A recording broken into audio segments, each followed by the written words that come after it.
Hello friends. तो आज की वीडियो में हम फ्यूज़न वेल्डिंग और ऑक्सीफ्यूल गैस वेल्डिंग इसके बारे में पढ़ेंगे। तो हमारा जो फर्स्ट टॉपिक है वो है हमारा फ्यूज़न वेल्डिंग प्रोसेस। तो फ्यूज़न वेल्डिंग एक ऐसा वेल्डिंग है जिसके अंदर हम हीट प्रोवाइड कराते हैं जिससे हमारा मेटल या फिर वर्क पीस जो है वो मेल्ट होता है और उसके जो पार्टिकल्स हैं जिस जगह पे मेल्ट हुए हैं जहाँ हमने हीट प्रोवाइड की है वहाँ पे एक साथ जुड़ जाते हैं। तो इस पूरे प्रोसेस को हम फ्यूज़न वेल्डिंग प्रोसेस बोलते हैं।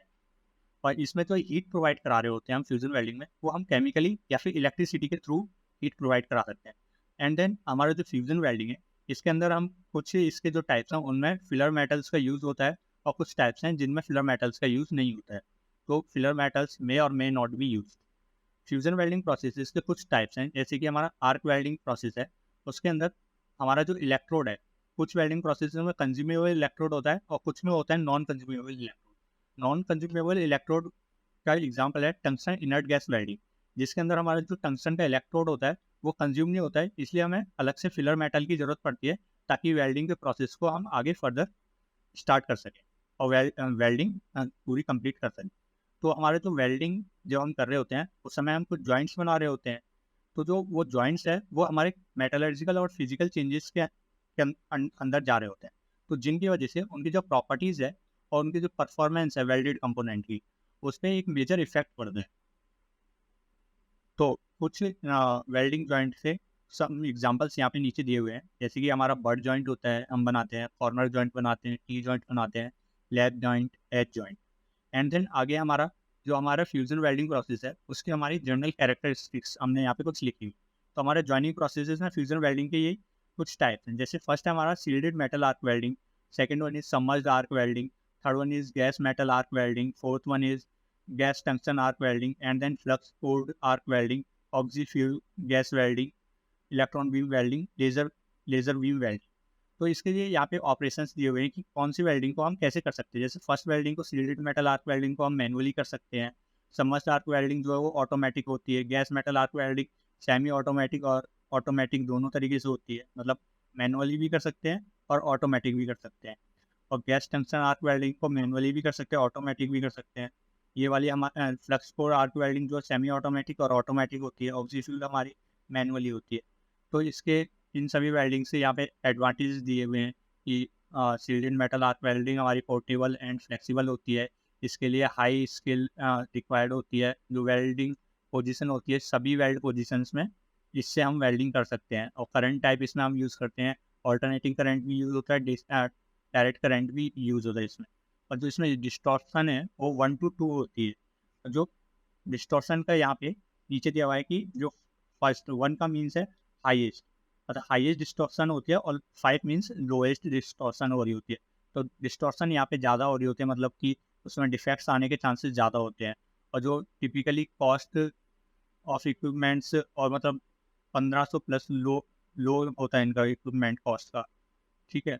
और जो समझ आर्क वेल्डिंग है उसमें हाई डिपोजिशन रेट होता है, लो टू मीडियम होते हैं, स्किल्स रिक्वायर्ड होती है। यहाँ पे फ्लैट एंड हॉरिजॉन्टल वेल्डिंग ही कर सकते हैं इसमें। इसमें जो करंट टाइप यूज़ होता है हमारा ऑल्टरनेटिंग करंट और डायरेक्ट करंट दोनों यूज़ हो रहे होते हैं। डिस्टॉर्शन हमारा 1 to 2 होता है। गैस मेटल आर्क वेल्डिंग में हम लगभग सभी मेटल्स को इस वेल्डिंग के थ्रू हम वेल्ड कर सकते हैं। और इसमें skills high to low to high use होती है। वेल्डिंग पोजीशन सभी पोजीशन कर सकते हैं। और करंट यहाँ पे डीसी करंट हमारा यूज़ होता है। और गैस टंक्शन आर्क वेल्डिंग में हमारे जो लगभग सभी मेटल्स को इस वेल्डिंग के थ्रू हम वेल्ड कर सकते हैं।